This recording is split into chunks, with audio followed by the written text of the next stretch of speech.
यहाँ पर किस तरीके से लोग आते हैं, कि क्या प्रोफेशनल होते हैं या नए, या स्टार्टिंग किस तरीके से? हाँ, यहाँ पे कोई कोई प्रोफेशनल लोग नहीं आते, जिनके अंदर थोड़ी भी प्रतिभा होती है, जो जैसे बाथरूम सिंगर है, मैं भी कुछ बाथरूम में गाता हूँ, तो बाथरूम में ना गाकर मैं लोगों के सामने कुछ गाता हूँ, कुछ अच्छी बातें सीखने को मिलती हैं। लोग मुझे बताते हैं कि इसमें ये थोड़ी सी कमी थी, इसमें थोड़ा सुधार लाओ। चुटकुला यही कहूंगा, एक दिन बीवी बोली मुझसे, अगर मैं मर गई तो तुम क्या करोगे? मैं मर गई तो तुम क्या करोगे? याद रखो तुम तो खून के घुट भरोगे। मैं बोला, नहीं डार्लिंग, ऐसी कोई नहीं है बात। नहीं डार्लिंग, ऐसी कोई नहीं है बात। दुर्भाग्य से ही सही हमारा जन्मों जन्मों का है साथ। वैसे भी तुम जब मरोगी मैं भी जल्द मरूंगा। वैसे भी जब तुम मरोगी मैं भी जल्द मरूंगा। इतनी बड़ी खुशी मैं कब तक सहन करूंगा? मेरा भी तो हार्ट फेल हो जाएगा। नमस्कार, मैं सोनू गिरी स्वागत करता हूं आपका सिटी एक्सप्रेस न्यूज में। आज हम मौजूद हैं भव्य कल्चर जो सोसाइटी का जो भव्य एंटरटेनमेंट स्टूडियो है, यहाँ पर मौजूद है। और आज यहाँ पर एक कराओके जो सिंगिंग शो था, तो आइए जानते हैं यहाँ पर।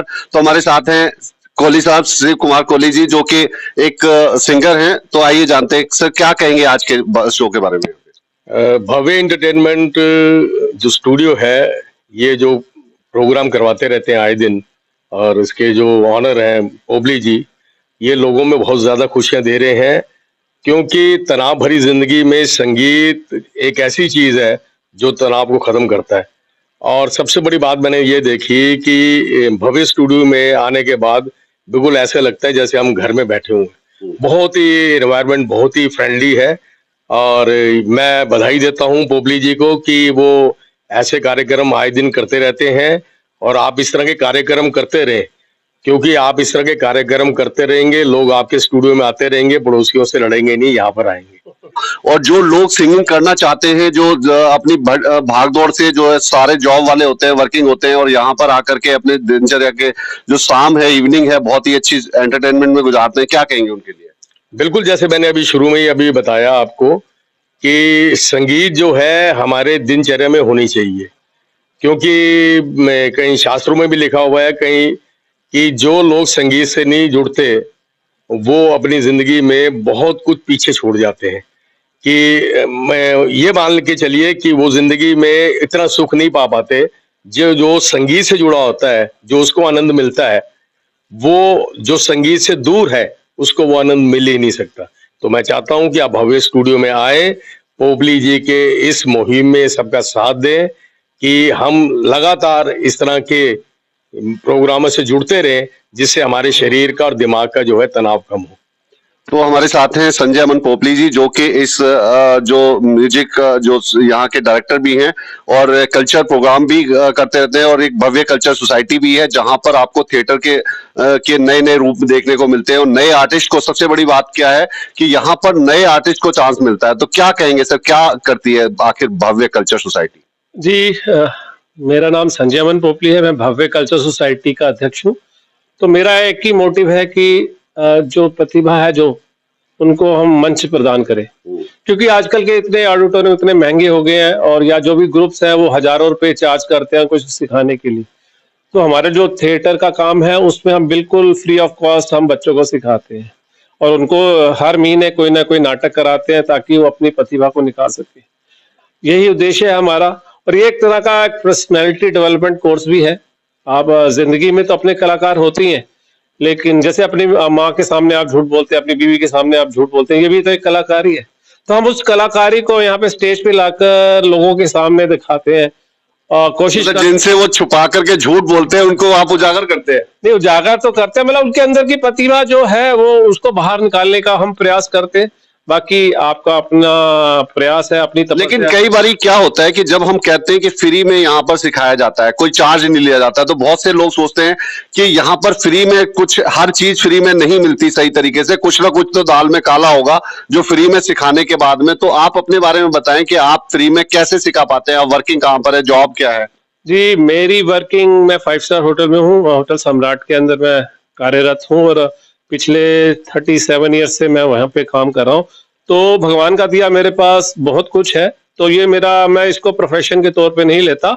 ये मैं सोचता हूँ कि अगर मेरे पास कुछ है तो मैं दुनिया में जो बांट सकूं, तो वो उसी के तहत मैं अपना प्यार, अपना जो भी मैं, जो थोड़ा बहुत मेरे में ज्ञान है, वो मैं कोशिश करता हूँ कि दूसरों को दूं। इसलिए किसी से कोई चार्जेस नहीं लेता। तो देखा यहाँ पर जो फ्री का जो है कि यहाँ पर कोई चार्ज नहीं लिया जाता। किसी को थिएटर में, एक्टिंग में कोई भी इंटरेस्ट हो तो यहाँ से सीख सकते हैं, और आपको पता है कि भाई हर चीज फ्री में कहीं भी नहीं मिलेगी, बट यहाँ पर भव्य कल्चर सोसाइटी में आपको फ्री में एक्टिंग सीखने का चांस मिलता है। और यहाँ पर पूरी तरीके से ऐसा ही नहीं कि सीखने का चांस मिलता है, आपको थिएटर तक ले जाने का भी चांस मिलता है। तो यहाँ के जो शो होते हैं वो कहाँ होते हैं? मंडी हाउस में होते हैं, एलटीजी ऑडिटोरियम में, लोधी रोड पे लोक कला मंच में, और आउट ऑफ दिल्ली भी हम जाते हैं। जैसे अभी पिछले दिनों हम बरेली शिकारी प्ले करके आए, उससे पहले रोहतक करके आए, और भी कहीं जाते हैं। और हम सीनियर सिटीजन क्लब है, वहाँ पे भी अपनी परफॉर्मेंस देते हैं बुजुर्गों को खुश करने का। जो आज यहाँ पर जो शो हुआ था वो क्या था आखिर?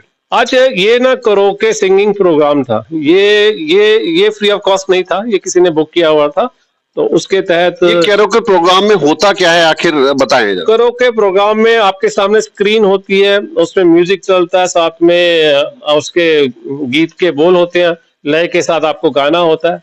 तो हम सभी लोगों को यहाँ बुलाते हैं। जो चार्जेस दे सकते हैं उनसे हम चार्ज करते हैं 100 रुपए पर सॉन्ग, जो नहीं दे सकते उनसे भी कोई चार्जेस नहीं लिया जाता। दूसरी बात कि जो लोग नए होते हैं, जो खुद गुनगुनाते हैं गाने, बट उनको कहीं पे स्टेज पे जाने में शर्म आती है, तो यहाँ पर किस तरीके से लोग आते हैं? कि क्या प्रोफेशनल होते हैं या नए, या स्टार्टिंग किस तरीके से? हाँ, यहाँ पे कोई प्रोफेशनल लोग नहीं आते, जिनके अंदर थोड़ी भी प्रतिभा होती है। जो जैसे बाथरूम सिंगर है, मैं भी कुछ बाथरूम में गाता हूँ, तो बाथरूम में ना गाकर मैं लोगों के सामने कुछ गाता हूँ, कुछ अच्छी बातें सीखने को मिलती हैं। लोग मुझे बताते हैं कि इसमें ये थोड़ी सी कमी थी, इसमें थोड़ा सुधार लाओ, और मैं कोशिश करता हूँ अपने उस गीत में सुधार लाने की।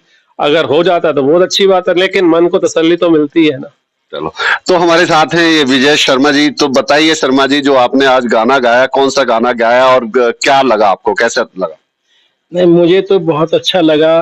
कैराओके सिंगिंग करके लगता है कि वापस ना दोबारा से हम लोग जवान होते जा रहे हैं जैसे। तो मेरी नज़र में तो बहुत बड़ा आशीर्वाद है संजय अमन पोपली जी ने जो स्टूडियो बनाया, जिसमें से हम जैसे बाथरूम सिंगर, क्योंकि बाथरूम में तो किसी को बुला नहीं सकते गाना सुनाने के लिए, तो इसलिए हम अपना स्टूडियो में इनको बुला पाते हैं, अपना गाना गा पाते हैं। तो एक बात बताएं, यहाँ पर आप थिएटर में भी काम करते हो, एक्टिंग भी करते हो और सिंगिंग में भी, तो आपको कौन से में ज्यादा मजा आता है? सर ये तो बड़ा कठिन सवाल पूछ लिया कि मतलब ये है कि थिएटर मेरे खून में बसा हुआ है। सर मैं 1986 में 10 जुलाई को पहली बार श्री राम सेंटर के मेन हॉल में चढ़ा था, मेन लीड कर रहा था। माने 39 इयर्स की मेरी जर्नी हो गई। वो मेरे खून में बसा है। सिंगिंग मेरा वो शौक है जो मैं कर नहीं पा रहा था, लेकिन अब ये कैराओके ट्रैक्स बने हैं और छोटे छोटे स्टूडियोज बन गए हैं जिसमें हम कर पाते हैं। हमारे नजदीक में ही संजय अमन पोपली जी ने खोल लिया है, तो मैं अपना शौक पूरा कर पा रहा हूँ जो मेरा बचपन का शौक था। तो जैसे कि भव्य कल्चर सोसाइटी का ये अपना स्टूडियो भी है, जहां पर कैरोके सॉन्ग्स के जो प्रोग्राम्स भी होते हैं, थिएटर भी यहीं पे सिखाया जाता है। फिर इसको क्या है कि प्ले जो है बड़े मंडी हाउस में भी किए जाते हैं। तो आइए जानते हैं, हमारे साथ हैं अनिल गही जी। क्या कहेंगे सर आप? वैसे तो स्पीचलेस हूँ, पर जब आप कुछ पूछ रहे हैं तो बिल्कुल मैं सबसे पहले तो संजय अमन पोपली जी का। सर यहाँ पर ये स्टेज जो है ना, नए लोगों को आगे चांस देने की मतलब शुरुआत ही सब होती है। यहाँ पे कोई ज्यादा स्पीच की जरूरत नहीं है, अपने मन में जो आ रहा है यहाँ से क्या सीखने को मिलता है। जो आपका डर था स्टेज पे आने का, आपका खुला या नहीं खुला है, क्या कहेंगे आप? जैसे अभी कोहली साहब ने कहा था ना, संगीत के बगैर जीवन अधूरा है। ये जो हम यहाँ जो करते हैं ये हम अपने लिए जीते हैं भाई। जैसे हम कोई थिएटर में कोई भी प्ले करते हैं, हम दुनिया के लिए करते हैं। यहाँ जो जैसे हम आज आए हैं, हमने अपनी जिंदगी को जिया है, अपने अंदर के जो हमारे गम है उसको निकाला है गीत के माध्यम से, और अंदर जो झांका है वो निकाला है। तो यहाँ हम अपनी जिंदगी, कहते हैं ना संगीत एक ऐसी चीज है जो आपको गमों की दुनिया से दूर ले जाता है। तो क्या कहेंगे सर, आपका नाम क्या है? राजकुमार अरोड़ा। आपने कितने गाने गाए? मैंने आज 5-6 गाने गाए। अच्छा, तो क्या कहेंगे आज के जो गाने थे, यहाँ पर कैसा सुकून मिलता है आपको? नहीं, मैं तो पिछले 2 साल से यहीं हूँ, मुझे बहुत अच्छा लगता है। मेरे लिए तो अपने जैसा ही है। अमन पोपली जी से काफी अच्छी हमारी बॉन्डिंग है। हम नाटकों में भी काम करते हैं और सिंगिंग में भी काम करते हैं। तो यहाँ पे सबको चांस मिलता है? हाँ, सबको चांस मिला जाता है। तो सर एक बात बताएं कि यहाँ पर जो लोग टाइम निकाल करके आते हैं, वो किस तरीके से प्रोफेशनल में क्या क्या हो सकते हैं? जैसे कि यहाँ बड़े अधिकारी भी आते हैं कि जाकर के अपने प्रोफेशन में वो एक अधिकारी लेवल पे है, और यहाँ पर आकर के वही स्टेज पे आपको एक नॉर्मल देखने को मिलेंगे। सर यहाँ पे ना आपको अपने मन का सुकून मिलता है। आपके अंदर जो भी आपका दिल की ख्वाहिश होती है वो पूरी होती है, चाहे सिंगिंग के माध्यम से चाहे एक्टिंग के माध्यम से। एक्टिंग में तो यही है कि मैंने आपको पहले भी बताया कि एक पर्सनैलिटी डेवलपमेंट है। हर इंसान के अंदर कोई ना कोई कलाकार छुपा ही होता है, बट उसको स्टेज पे लाने की या सबके सामने लाने की एक जरूरत होती है, जिसको हम पूरी करने की कोशिश करते हैं। और यहाँ पर सभी रंगमंच को आगे बढ़ाने का भी प्रयास रहता है, क्योंकि हमारा एक ध्येय है कि रंगमंच को आगे बढ़ाने के लिए सामाजिक कुरीतियों को, सामाजिक समस्याओं को दूर करने की कोशिश करेंगे अपने नाटकों के माध्यम से। और दूसरी बात, आजकल के जीवन में परेशानियां बहुत हैं, तो उन परेशानियों को दूर करने के लिए कुछ हास्य नाटक भी हम लाते हैं, कॉमेडी शो भी करते हैं, शॉर्ट फिल्म्स भी बनाते हैं। तो उसके माध्यम से हम थोड़ा सा हंसना की कोशिश करते हैं। तो एक हंसी का थोड़ा सा चुटकुला सा सुना दें। चुटकुला यही कहूंगा, एक दिन बीवी बोली मुझसे अगर मैं मर गई तो तुम क्या करोगे, मैं मर गई तो तुम क्या करोगे, याद रखो तुम तो खून के घूंट भरोगे। मैं बोला नहीं डार्लिंग, ऐसी कोई नहीं है बात, नहीं डार्लिंग, ऐसी कोई नहीं है बात, दुर्भाग्य से ही सही हमारा जन्मों जन्मों का है साथ। वैसे भी तुम जब मरोगी मैं भी जल्द मरूंगा, वैसे भी जब तुम मरोगी मैं भी जल्द मरूंगा, इतनी बड़ी खुशी मैं कब तक सहन करूंगा, मेरा भी तो हार्ट फेल हो जाएगा। तो ऐसी कुछ ये जोक्स हैं जो हम दुनिया के सामने लाना चाहते हैं, लोगों को हंसाना चाहते हैं, क्योंकि कहते हैं गमों को भूल जाना जरूरी है, जिंदगी के करीब आना जरूरी है। जीवन में आते रहते हैं उतार चढ़ाव, लेकिन हम सबका मुस्कुराना जरूरी है। जी हाँ, मुस्कुराते रहेंगे तो अच्छी तरह से जिंदगी जीते रहेंगे। तो कोहली साहब, एक बार बताएं, आप पुलिस के प्रोग्राम्स वगैरह में भी शिरकत करते हो, मैंने देखा स्टेज वगैरह पे, तो क्या लगता है कि उनको किस तरीके से खुशी मिलती है, आपको किस तरीके से खुशी मिलती है? देखिए, मैं यहाँ पर ये बात जरूर शेयर करना चाहता हूँ। मैं पिछले 30-35 साल से दिल्ली पुलिस का ऑनररी पुलिस कोच हूँ, सेल्फ डिफेंस ट्रेनिंग का। और मेरे जो ऑफिशियल प्रोग्राम कहीं होते हैं, जो कल्चर प्रोग्राम होते हैं दिल्ली पुलिस के, यहाँ और भी बड़ी बड़ी एनजीओ के, तो वो मैंने बहुत करवाए, जिसमें पूरे स्टेडियम ऐसे फुल पैक्ड होते हैं, हजारों में। तो वहाँ भी मौका मिलता है गाने का, वहाँ बल्कि मैंने बड़े बड़े प्रोग्राम कोरियोग्राफ करता हूँ, वो अपना सुकून है। मगर वो क्या होता है कि वो एक किस्म का, जब हम कोई प्रोग्राम तैयार कर रहे होते हैं तो दिमाग जो होता है हिला होता है, उसमें आप सुकून नहीं होता, उसमें होता है कि आप इसको वर्क कर रहे हैं। मगर जब हम भव्य स्टूडियो में आते हैं तो अपने लिए गाते हैं, अपने सुकून के लिए गाते हैं, तो उससे क्या होती है, ऊर्जा जब मिलती है, अगले दिन हम फिर सुबह जाके उन्हीं हजारों लोगों के लिए फिर मोटिवेशन का काम शुरू कर देते हैं। तो इसका सबसे बड़ा बेनिफिट है। बाकी मैं बताना चाहूँ, मेरा नाम 2 बार Limca book of world record में, 2 बार international world book of record में, एशिया बुक ऑफ रिकॉर्ड में और इंडिया बुक ऑफ रिकॉर्ड में अपने कामों के लिए आ चुका है, जिसमें संगीत भी है, मार्शल आर्ट भी है और योग भी है। तो एक थोड़ा सा ना गुनगुना के बताएं सर दर्शकों को लिए। हुई आंख नम और ये दिल मुस्कुराया, हुई आंख नम और ये दिल मुस्कुराया, तो साथी कोई भूला याद आया, हाँ साथी कोई भूला याद आया, हुई आंख नम। Thank you. कहते हैं काली घटा छाई है तो बरसात होगी, काली घटा छाई है तो बरसात होगी, फूलों की भंवरों से मुलाकात होगी। मुसाफिर हो तुम भी, मुसाफिर है हम भी, फिर अगले प्रोग्राम पे मुलाकात होगी, फिर अगले प्रोग्राम पे मुलाकात होगी, फिर अगले प्रोग्राम पे मुलाकात होगी। जी हाँ, अगले प्रोग्राम पे मिलते हैं आप सबके साथ भव्य एंटरटेनमेंट स्टूडियो में। धन्यवाद। जो कार्यक्रम में आपको 28 फरवरी का बता रहा था, होली मिलन के अवसर पर व्यास जी कलाकार संगम के अंतर्गत, तो ये ब्रिज कुमार जी आपको डिटेल में बताना चाहेंगे। हेलो, नमस्कार। हम इसी तरह 28 फरवरी को 3:30 बजे अपना प्रोग्राम स्टार्ट करेंगे।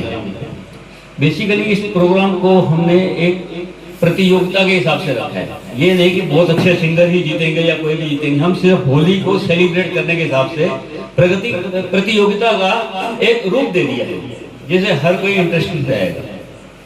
28 फरवरी होली का दिन, होली मिलन, होली मनाएंगे। आप लोग जो भी एंट्री लेना चाहते हैं, 26 तारीख हमने लास्ट डेट रखी है, आप अपनी पसंद के 4 गानों की लिस्ट देंगे, उन्हीं में से आपको गाना होगा। वो लिस्ट हम इसलिए ले रहे हैं कि किसी दूसरे कलाकार को वही आपका ही जो आपने गाना गाया है कोई ना गा सके। हम खुद बता देंगे कि ये गाना हमारे पास एंट्री हो चुका है। हम आप सबका स्वागत करेंगे 28 फरवरी होली का दिन। होली तो वैसे 4 तारीख की है, पर हम 28 को मनाएंगे हम सब मिलके। मेरे को कांटेक्ट करने के लिए मैंने यहाँ लिस्ट लगा रखी है, फोन नंबर ये है और इस फॉर्म का प्रारूप भी लगा हुआ है यहाँ पर, आप देख सकते हैं। आप उस फॉर्म को लेके फोटो खींच के उसी को भर के आते हैं हमें भेज देना, हम उसको मानेंगे।